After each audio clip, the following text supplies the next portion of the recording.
Hi, I'm Rose Keppler Meridian of Delicious Gardens, and I would like to show you step-by-step ways to plant a garden for kids. The supplies that you'll need for a kid's garden is soil, plants, seeds, labels, and water. One thing about gardens for kids is that we need to have things that grow quickly. I would suggest buying tomatoes that are already grown and tomatoes that are a determinate variety. That is, they are bushes that stay small and they don't take as long to mature. This is a celebrity tomato. It's also very disease resistant.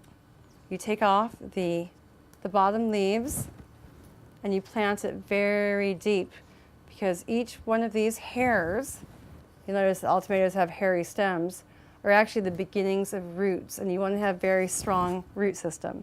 Just like when kids are growing up, you want them to have very strong roots. Take your plant, turn it upside down, and just plop it into your hands. The roots look perfect. There's no need to do anything else except put it right in the hole. Very deep so that all of those root hairs turn into strong roots. And I make a little basin around it for the water. I suggest some really quick crops around it. For instance, radishes only take 22 days. So what I would do then is make a circle, a little with your finger, go around in a circle, make another little basin, take about 30 of these seeds, and they're pretty big, pretty easy to handle for kids, and drop them in one by one, about 2 inches apart. You can always thin them out later if you drop more than one in. Just very lightly cover the seeds. And then I like to plant something that's easy to reach and pick. That would be bush beans. These are Blue Lake bush beans. These also say determinate on the back, meaning they're small.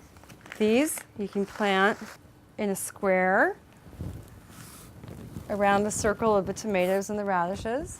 You want to plant one every 2 inches or so.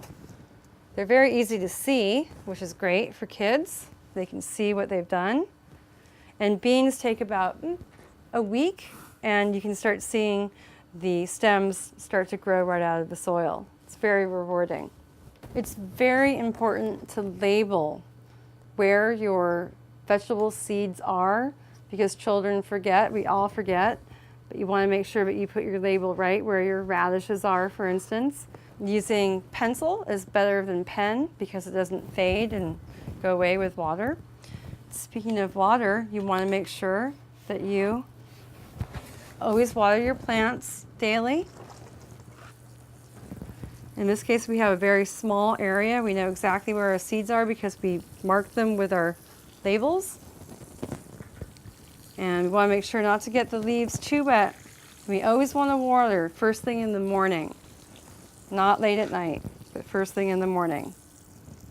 So this has been a pleasure teaching you the step-by-step way to plant a vegetable garden for kids. Thank you for joining me.